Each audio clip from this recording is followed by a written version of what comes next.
This is East Asia Tonight. Good evening, I'm Oteli Edwards. Tonight's top stories. Thailand and Cambodia agree to an immediate, unconditional ceasefire that starts at 11:59 p.m. tonight, after talks in Malaysia mediated by Prime Minister Anwar Ibrahim with assistance from China and the US. Senior American and Chinese officials returned to the negotiating table in Sweden, looking to extend their pause on trade tariffs for another 90 days. North Korea says it has no interest in talks with its neighbor, despite peace overtures by the new administration of South Korean President Lee Jae-myung. And over in Japan, Prime Minister Shigeru Ishiba apologizes to his ruling LDP after losing majority in the upper house, but signals his intent to stay in power.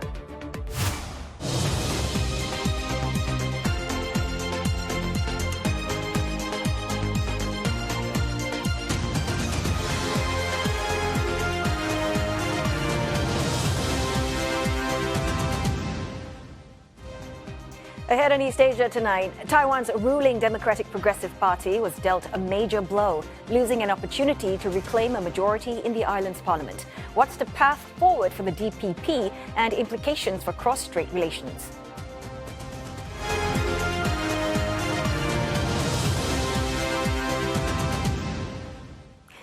Leaders of Thailand and Cambodia have agreed to an immediate and unconditional ceasefire set to take effect at 11:59 p.m. local time.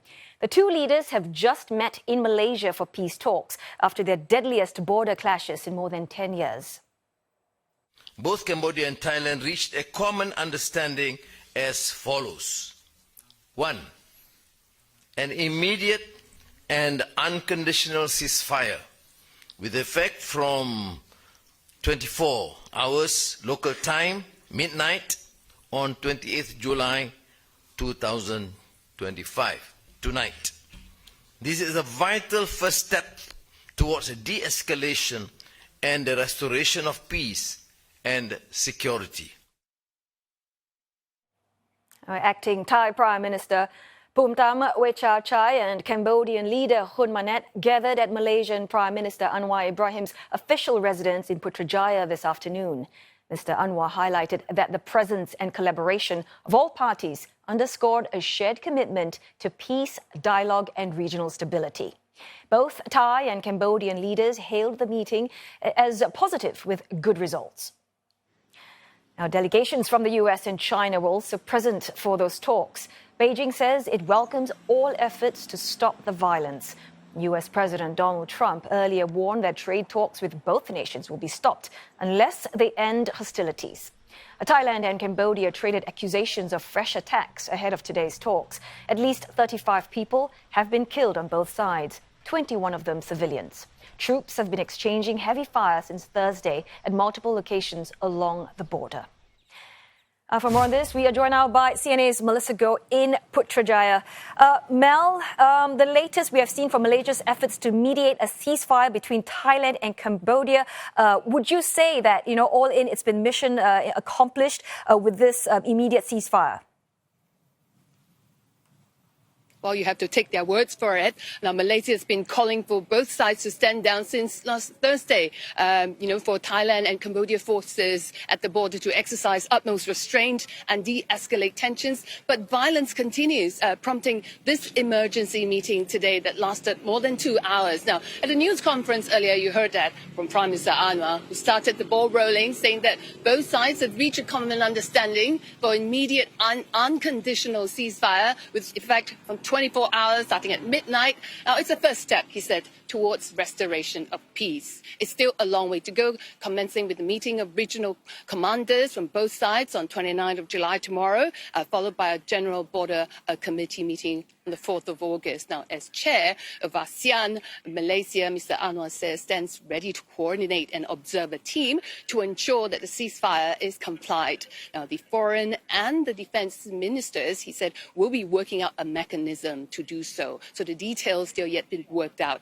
Now, Cambodian Prime Minister Hun Manet, meanwhile, described it as a good meeting, expressing hope that both sides will move towards a bilateral discussion for de-escalation of tensions, and thanked both Malaysian Prime Minister Anwar and appreciated efforts from the US President Donald Trump, and also co-organizing this event, as well as efforts from Chinese government for participating to achieve the outcome. Now, Thai acting Prime Minister Phumtham Wechayachai as well expressed similar sentiments, that he thanked both sides for their efforts. That's right. It's been highlighted quite a fair bit that China and US officials were also present at those talks. What do we know in terms of their involvement in the mediation efforts? Well, from the Prime Minister's office, we were told that the US co-organized this meeting with Malaysia, the ASEAN chair, this year as the host, while China was invited to participate as an active observer. While it appears to be an initiative coming from the US side, both President Trump and Secretary of State Marco Rubio have said that they have engaged with both leaders from Thailand and also from Cambodia to emphasize the urgency to secure an immediate ceasefire and end all hostilities at the borders and protect lives of civilians. Now, this after violent clashes we've seen since last Thursday killed more than 30 and injured many and forced thousands to flee their homes. Now, the US is said to have tied the peace deal to the ongoing trade and tariff negotiations with Cambodia and Thailand. Now, both are slapped with 36% tariffs from President Trump as he seeks to correct the trade imbalances and the long-standing deficit with these countries. Now, US is represented by its ambassador to Malaysia, Edgar Kagan, while China ambassador to Malaysia, Ouyang Yujing, was also here present at the meeting. Now, China appears to be less involved, so to speak, in the peace talks, although its presence holds much influence, being the largest trading partner for ASEAN, especially for Cambodia in particular. Now, its economy is heavily reliant on China, but Beijing has maintained all along that this is internal affairs of ASEAN countries. Its representative to the UN, Fu Zhong, has said that it's a tradition for ASEAN countries to resolve their disputes through peaceful diplomatic means, and stress and signal trust in Southeast Asian countries to continue to do so, like before. Oh, many thanks for that report. CNA's Melissa Goh speaking to us from Putrajaya, where Thailand and Cambodia have agreed to an immediate unconditional ceasefire. Now, Thai, Cambodian and Malaysian leaders address media after ceasefire talks. Thailand and Cambodia have agreed, as mentioned, to an immediate unconditional ceasefire, sending appreciation to the US President Donald Trump, China and Cambodian Prime Minister Hun Manet. Well, saying that he had a very good meeting and the result was as expected. Malaysian Prime Minister Anwar says that the Thai-Cambodia ceasefire starts tonight.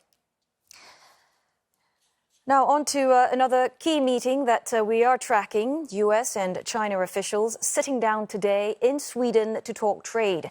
It's the latest round of tariff discussions between the world's two largest economies. Reuters says the negotiations should begin in the afternoon in Stockholm. Fresh off the success of securing a deal with the European Union, President Donald Trump says the US is very close to an agreement with China, but he gave no other details. Chinese Vice Premier He Lifeng and US Treasury Secretary Scott Bessent will be leading the negotiations in their third meeting in less than 3 months. Mr. Bessent last week said that talks with Beijing were, quote, in a very good place. Both sides reached a preliminary deal in June that ended weeks of escalating tit-for-tat tariffs. But the current 90-day truce is set to end on 12th of August.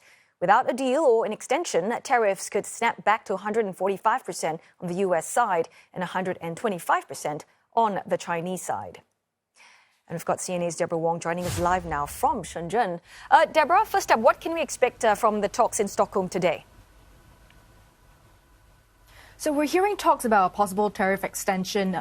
As CNP actually quoted unnamed sources saying that we could be looking at potentially another further 90 days of truce. But, there's so far no confirmation from both sides just yet. So that is certainly something that we can look out for. But for context, U.S. is entering this week's talks after what they called very successful trade talks with the EU as well as Japan. And so we can expect them to carry this tone of confidence into the talks with China this week. Now, Trump himself has also reiterated countless of times that he would only reduce tariffs if a country opens its market. But it's also worth noting that despite the US's optimism, their claims of victory, the EU as well as Japan do not view their deals as optimistically as they did. And when asked during a foreign ministry press conference in China today whether China would pull out of a deal if it's not as good for them, the foreign ministry said that any agreements must be made respectfully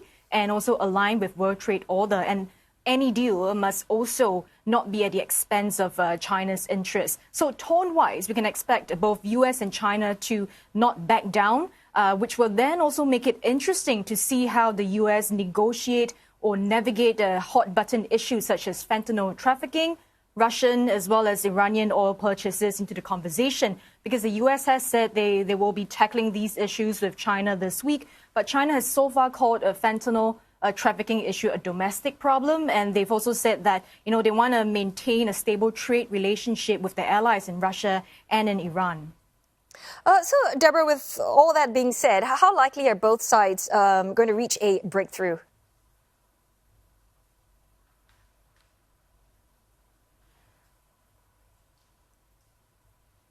So the U.S. is also hoping to tackle industrial overcapacity in China. For years, it's griped about how China's state-led subsidies has sort of flooded U.S. markets with very cheap Chinese goods. And we're talking about anything from cheap e-commerce purchases to Chinese electric vehicles. Now, analysts in China say that at least this is something that China itself also wants to tackle. They want to reduce involution, what the Chinese call as 内卷, as well as to revive healthy consumption. So China has in recent months vowed to clamp down on price wars that we've seen, unfold across many industries. They've also urged companies to compete based on quality innovation. And last week, we also recently saw that the government is potentially studying, draft amendments to the price law. So on this front, analysts say that both sides could reach at least a principled consensus.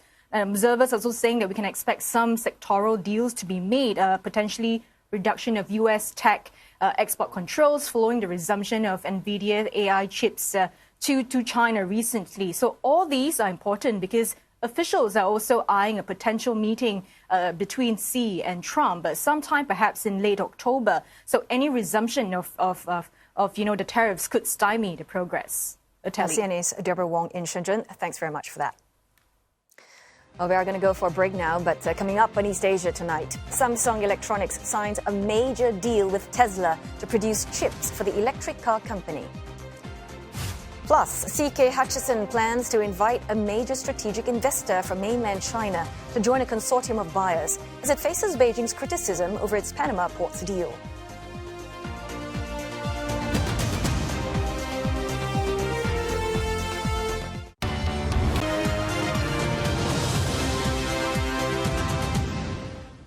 Hello again. You are watching East Asia tonight, and it is now time to get you up to speed with your business news from Henry Yin, who has been following the latest on a trade agreement between the US and EU. And Henry, apparently few are actually cheering for Trump's biggest ever trade deal. Tell us more about that. Yes, indeed, Oteli. After all, there are still many uncertainties lingering on that deal. But after all, the US-EU trade deal managed to ease some investors' anxieties and also raised hopes of a positive outcome from negotiations between Washington and Beijing. While Chinese stocks extended their 5-week rally, the equities have been on the rise in recent weeks due to a mix of government policy support, announcements for new projects in China, and attractive valuations. And analysts say investor concerns on US-China trade frictions appear to have eased. We're checking the numbers, and at the end of the trading day, we are seeing Hong Kong's Hang Seng up by about 0.7%, while in Shanghai, the benchmark index up by less than 0.2%, and Shenzhen Component Index also up by less than 0.5%. Well, the Japanese benchmarks reversing course to end the day lower as investors shift their focus on domestic corporate earnings and the BOJ decision this week. And analysts expect the central bank to hold off raising interest rates. And we're seeing Nikkei 225 down by more than 1%. Topics also off by more than 0.7%. Chip-related shares led the declines, with Advantest tanking around 9% to become the biggest drag in Nikkei. And South Korean shares ending the day in the green, while the broader market's focus is on the country's trade talks with the US. Benchmark Kospi got a boost from Samsung Electronics. Its shares rallied around 7% following news of a supply contract with Tesla. And Tesla's Elon Musk in a major deal with South Korean electronics giant. He says the automaker had signed a $16.5 billion deal with the electronics giant to source its next-generation AI6 chips from Samsung Electronics. Tesla will assist Samsung in maximizing manufacturing efficiency, and Mr. Musk will personally accelerate the pace of progress, he posted on social media. Well, the contract runs through the end of 2033. This partnership will boost Samsung's position in the chip-making industry and comes at an important time as it has been steadily losing ground in the sector to rivals such as TSMC and SK Hynix. And this lag has weighed heavily on Samsung's profits and share price. And analysts say that the contract would boost Samsung's foundry sales by 10% annually and lead to even more new clients. Now, Hong Kong's conglomerate CK Hutchison says it may now bring in a major investor from the mainland to help close the sale of its controversial ports business. This move is seen to ease political resistance from Beijing, but may raise new questions about control and pricing.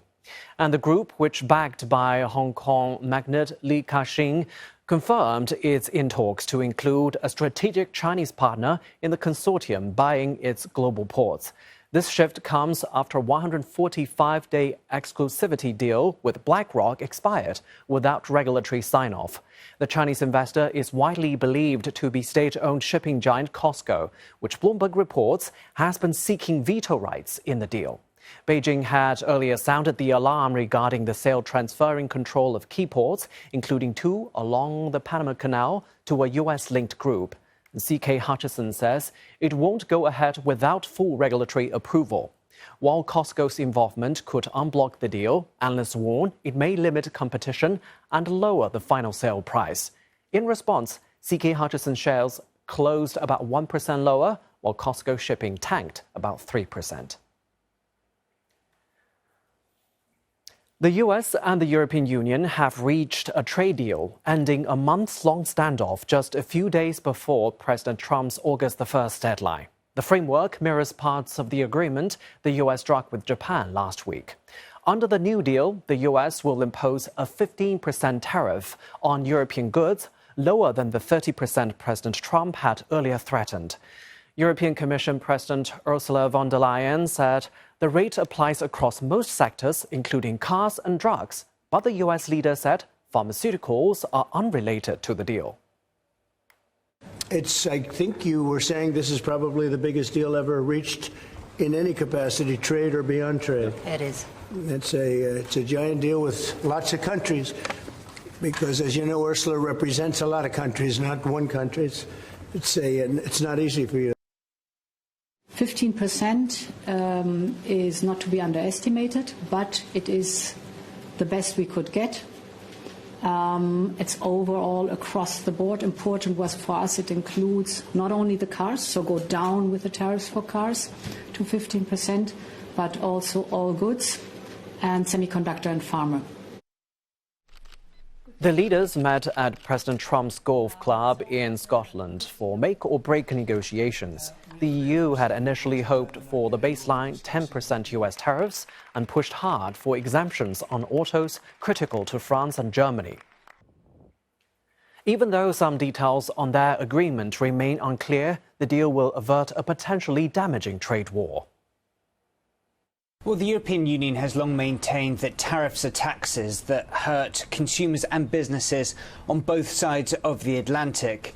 And it's also important to note that before Donald Trump took office for the second time, the average rate of tariffs between the two was less than 5%. So this 15% is a marked escalation from there, certainly not something that the EU was hoping for several months ago. However, of course, as you mentioned, this 15% far better than that 30% that was a real possibility should no deal have been done by August 1st. A few other things to mention, well, that $750 $50 billion investment in US energy. The EU paints that as a win as it continues to wean itself off from Russian gas. Also, this huge investment in a US defense sector, $600 billion. That's seen as a boost as a number of EU members are part of that NATO pledge to hit 5% spending. So Ursula von der Leyen, while it isn't the 0% that many negotiators were hoping for several weeks ago, she says that it will at least bring stability and predictability for this huge trade relationship. And that's all for business. Back to you, Atali. Thanks so very much for that, Henry. Well, moving on to North Korea, Pyongyang has rejected South Korea's offer to mend ties, saying that Pyongyang has no interest in dialogue with Seoul. A sister of North Korean leader Kim Jong-un said in a statement today that President Lee Jae-myung's commitment to the U.S. shows his government is no different from the previous one that was hostile to the North. Ms. Kim Yo-jong also accused the South of trying to reverse its hostile actions with sentimental words, calling the move a miscalculation. These are North Korea's first official comments on the new South Korean government. In Seoul, President Lee maintained the importance of restoring trust between both sides.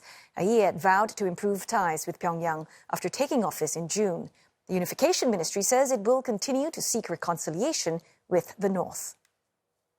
이번 담화는 북한 당국이 이재명 정부의 대북 정책 방향을 예의주시하고 있다는 것을 보여준 것으로 평가합니다. 지난 몇 년간의 적대 대결 정책으로 인해 남북 간 불신의 벽이 매우 높다는 것을 확인하였습니다. Meantime, Russia has opened a direct commercial flight route between Moscow and Pyongyang as it looks to strengthen relations with North Korea. It's said to be the first regular air link connecting the two capitals since the mid-1990s. And the first flight took off for an 8-hour journey with more than 400 passengers on board. Russia's transport ministry said that the route will operate once a month until it has built stable demand. The move comes as North Korea gradually reopens international tourism to boost its economy. Pyongyang resumed a passenger rail service connecting the two capitals last month after it was suspended during the COVID-19 pandemic. It also operates an air route to Vladivostok in Russia's Far East 3 times a week. Earlier this month, Russia's foreign minister had promised to encourage tourists to visit North Korea's new Wonsan Kalma beach resort during a trip to meet Kim Jong-un. The two allies have also been forging closer bonds, including defense ties, with Pyongyang supplying troops for Russia's military operations against Ukraine. Well, time now for another break, but coming up on East Asia tonight, we break down the implications for Taiwan's ruling party after a bid by civic groups to remove dozens of opposition lawmakers failed. And Japan's Prime Minister apologizes to his party for their bruising defeat in the recent election, but insists he's staying in office.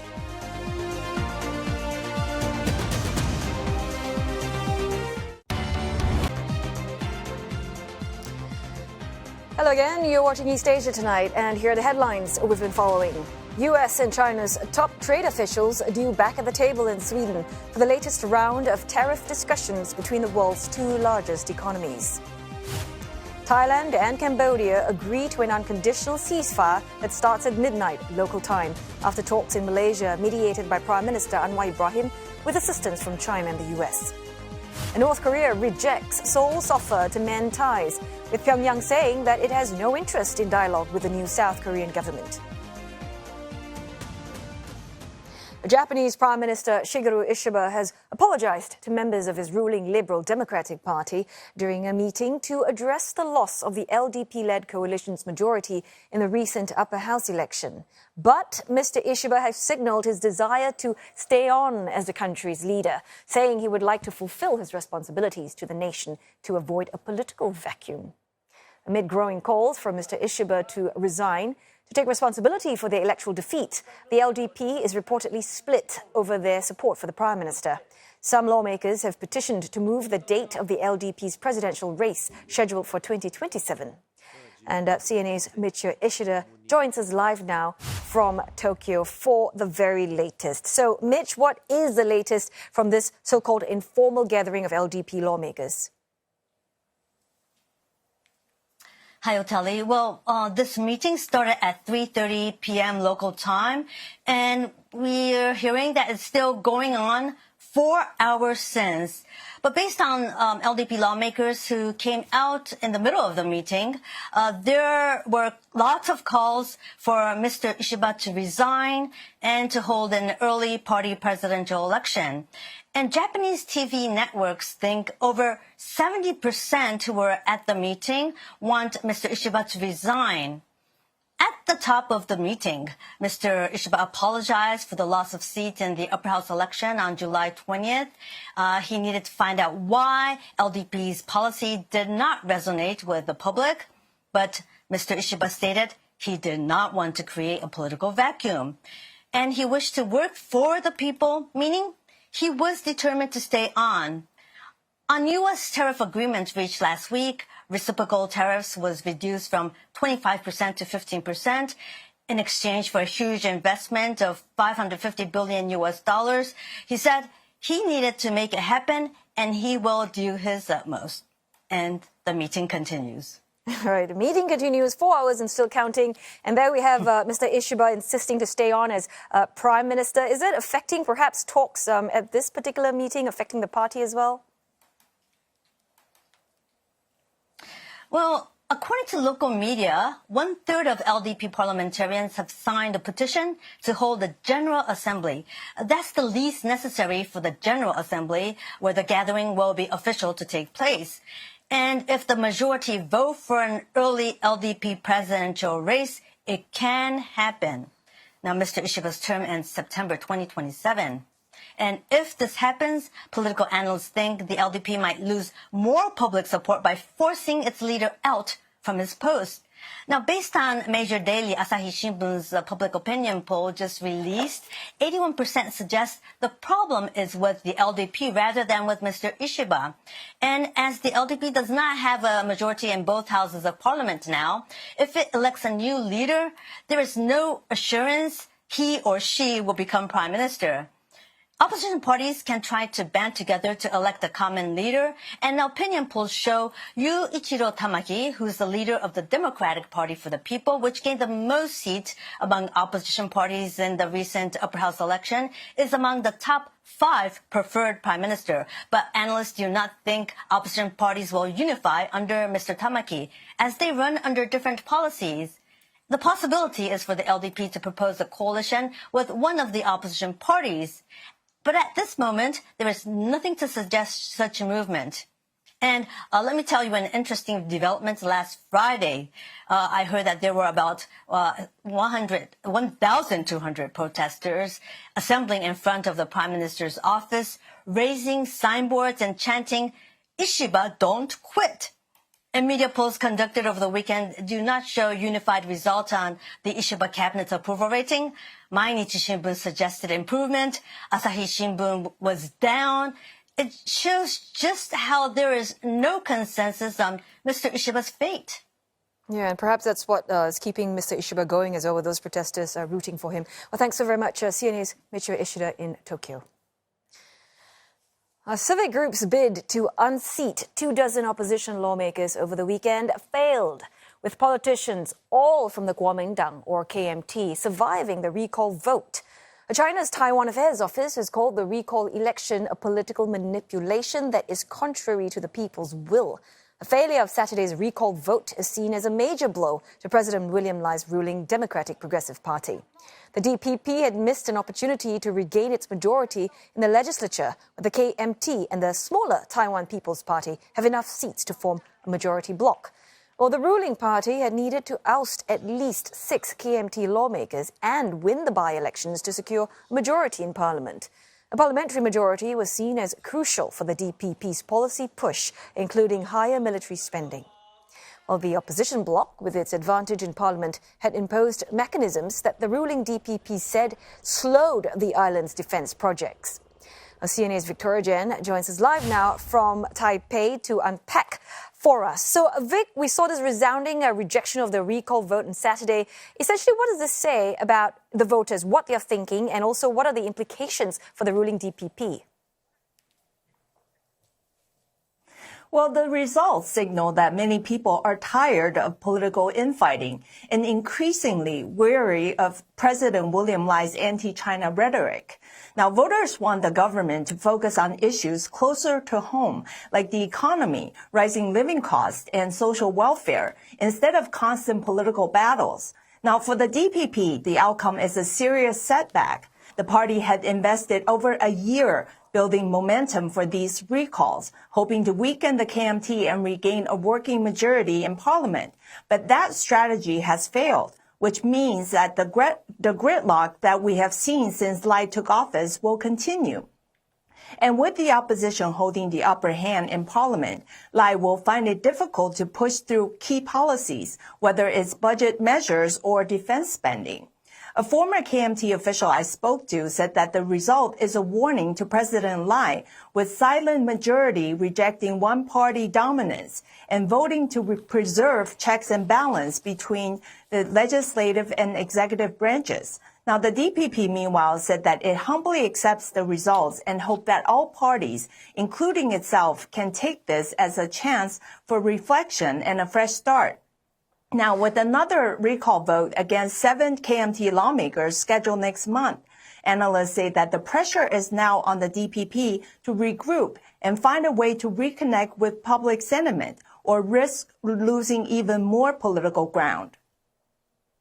So, Victoria, definitely sounds like a serious setback for the president and DPP. How also could this outcome perhaps influence, cross-strait relations further down the road? Well, the outcome clearly strengthens the KMT's hand, and that will have ripple effects on Taiwan's stance towards China. With all 24 lawmakers safe, analysts say that the Beijing-friendly KMT now feels emboldened to challenge the DPP's hardline stance and its policies that could be seen as provocative. For President Lai, this is a blow to his political capital. Beijing already sees him as a dangerous separatist, and without a majority in parliament, it will be harder for him to pass measures such as boosting Taiwan's defenses. Now, China has already responded, accusing the DPP of political manipulation, green terror, and ignoring public opinion. Now, analysts say that Beijing is using this result to argue that Lai's government lacks strong domestic support for its cross-strait policy. And this could lead Beijing to strengthen its outreach to the KMT while maintaining pressure on Lai's administration. In other words, what started as a domestic political battle is now shaping the broader narrative of Taiwan's relations with China and how much room Lai has to maneuver. Atali? CNA's Victoria Jen, thanks for that report from Taipei.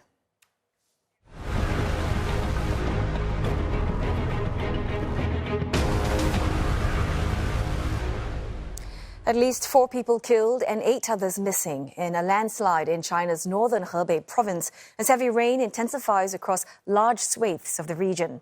Now, authorities are warning of increasing risks of landslides and flash floods. More than 4,000 people have been evacuated in Beijing as torrential rain inundates villages.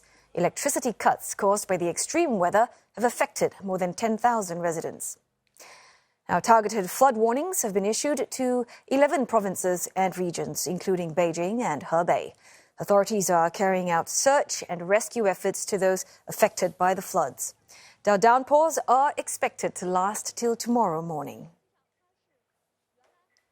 Our break is up next, but coming up on East Asia tonight, a look at the plight of hundreds of thousands of people displaced by the border clashes between Thailand and Cambodia. Also, a special report on South Korea's historic Blue House, home to most of the country's leaders for 70 years.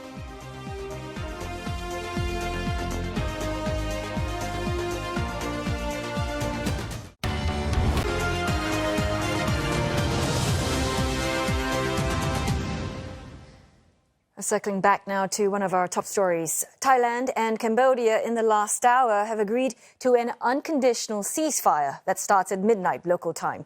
It follows talks in Malaysia mediated by Prime Minister Anwar Ibrahim with support from China and the US. Both Cambodia and Thailand reached a common understanding as follows. 1. An immediate and unconditional ceasefire with effect from 24 hours local time, midnight, on 28th July 2025, tonight. This is a vital first step towards a de-escalation and the restoration of peace and security. We hope that the solutions that Prime Minister Anwar just announced will set a condition for moving forward for our bilateral discussion to return to normalcy of the relationship and as a foundation for future de-escalation of forces. Today's outcome reflects Thailand's desire for peaceful dissolution, while continuing to protect our sovereignty and the life of our people. We agree to a ceasefire with assurance myself that it will be carried out successfully in good faith by both sides. More than 200,000 people living along both sides of the border have been displaced. Many of them are living in temporary shelters. CNA's Jack Board has more on how evacuees are coping amid the ongoing conflict. We call it an evacuation centre, and that's what it is now. But this is normally a football stadium. This is the Chang International Circuit. We have world-class motorcycle and car racing events normally here. I'm standing in the pit straight of where vehicles would normally be expected to come down. But instead, we have 20,000 people who have been evacuated from closer to the border. They've come into this safe spot. We're about 80 kilometres away from where the fiercest fighting has occurred. So a real mass of people coming to escape the military clashes, but this is not a comfortable place to be. And I should say that this is just one of many evacuation centres across 6 provinces in Thailand. Some 140,000 people displaced in this country. Across the border, similar things are happening in Cambodia. 134,000 people displaced across 4 provinces there. Now, I spoke with several of the evacuees at a centre in Surin province, a smaller place than this. They expressed their fears and their hope that they will be able to return home soon. Take a listen to what they had to say. กังวลและกลัวครับเพราะว่าได้ยินข่าวว่าเขาจะเล่นมาลูกใหญ่ครับแต่ว่า130ก็น่ากลัวกังวลกันแล้วครับเนี่ยยังตกใจยังอะไรอยู่ครับไม่รู้ว่าจะไปถึงตรงไหนแล้วจะเป็นยังไงถ้าเกิดมีปัญหาปุ๊บขึ้นมาอีกรอบหนึ่งเนี่ยจะเป็นยังไงเนี่ยไม่ใช่น้อยๆนะครับคนนี้เนี่ยเป็นหมื่นนะครับก็อยากให้ยุตินะครับเพราะว่ามันสูญเสียทั้ง2ฝ่ายนะครับครับผมเพราะว่ายุติน่าจะดีกว่าเพราะว่าต่างคนต่างก็อพยพสูญเสียการสูญเสียนี่เยอะทั้งคนและสัตว์แล้วก็ทรัพย์สินของชาวบ้านทั้ง2ฝ่ายครับผม So we also had fighting this morning at around 3 a.m. Both sides blaming each other for starting the fighting. And we've seen that over the past 4 days. The early morning tends to bring fresh bouts of attacks. And of course, those talks taking place in Malaysia will be aiming to try and bring those to a halt, at least for the time being. On the other side of the border, those displaced in Cambodia have travelled along muddy roads to get to shelters offering them safety. Well, this temple has been converted into a resettlement camp for those fleeing the violence. Delivery trucks have been seen bringing in supplies, with volunteers distributing goods to residents. Meanwhile, thousands of Cambodians have crossed the border in droves, fleeing for safety, as fears and uncertainty rise among Cambodian citizens residing and working in Thailand. Local Cambodian authorities reported more than 30,000 returning home from a border gate in the western Battambang province as of Saturday. The government has deployed hundreds of buses at the border to transport returnees to their home provinces. Authorities say they are closely monitoring the influx as humanitarian and logistical demands grow. South Korea's presidential Blue House has seen a surge in the number of visitors since June. The increase followed newly elected President Lee Jae-myung's announcement that he plans to move back into the iconic building left vacant by his predecessor. CNA's Lim Yun-suk has more. Tucked against the mountains and hidden from the main road, South Korea's presidential office was usually sealed off from public view. That changed in May 2022 when then-President Yoon Suk-yeol decided to move the presidential office elsewhere and open the historic building to the public. Since then, South Koreans have lined up every morning for a tour of the compound, which was the home and office of the country's leaders for 74 years. So far, about 8.5 million people have toured the place. In June alone, nearly 510,000 people visited amid news that the unprecedented access will soon come to an end. President Ibrahim is planning to move back into the Blue House once renovations are complete. All public tours will end starting August 1st. 대통령이 바뀌고 이제 다시 이쪽 청와대로 돌아오신다고 해서 이제 다시 이 관람이 멈추기 전에 한번 와야겠다 생각해서 왔습니다. 실제로 대통령이 머물렀던 곳에 와 보니까 좀 되게 신기하고 이제 제가 뭐 애들이랑 같이 대통령 가족이 된 것 같은 기분이 들었어요. 네. 우리나라 상징하는 이 청와대 여기를 두고 다른 곳으로 간다는 건 생각도 안 하는 것 같아요. 너무 좋은 것 같아요. 다시 오는 게. 이재명 대통령이 잘하신 것 같아요. Since it began serving as the presidential office in 1948, the Blue House has witnessed many dramatic moments in South Korea's history. In 1968, a unit of North Korean commandos stormed the Blue House, making a failed attempt on the life of then-President Park Chung-hee. 29 of the 31 assassins were killed on the spot by South Korean forces. For decades, the Blue House to most South Koreans was a place of mystery and curiosity. Folk legends have it that the place is cursed. The fact that 9 out of 14 South Korean presidents were either jailed, impeached, overthrown, or exiled does not help to silence such belief. Still, the Blue House remains a source of pride for many South Koreans. 우리나라의 대통령과 이제 정부 이제 실무하시는 분들이 청와대에 있으면 뭔가 더 자부심이 느껴지고 더 좋죠. 근무하시는 분들이 많이 사시는 분들이 많이 들어오니까 그분들이 또 소비하시는 분야에서는 그런 상권은 좀 더 살 것이고. For shop owner like Lee Chung-jin, who's been running a restaurant here for 25 years, that there are likely to be fewer visitors in the future does not bother him. 청와대 이제 관광객들은 많이들 오시긴 하는데 매출에 비해서는 뭐 크게 차이는 없긴 한데 관광객들하고 그런 분들은 이제 뭐 딱 때 맞춰서만 이렇게 오고 뭐 없을 때는 없을 수도 있기 때문에 아무래도 계속 근처에서 상주하시는 분들이 있는 게 저희들은 매출이 훨씬 낫죠. For many South Koreans, President Lee's decision to return to the Blue House is seen as a step toward restoring order and bringing the presidency back to where it belongs. Although the political drama stemming from his predecessor's illegal martial law is not yet over, with former President Yoon recently indicted for abuse of power as investigators broadened an insurrection probe. Lim Yeon-suk, CNA, Seoul. And that wraps up Monday's edition of East Asia Tonight. Don't forget your headlines anytime at cna.asia, and you can also find us on Facebook and YouTube. Thanks for watching.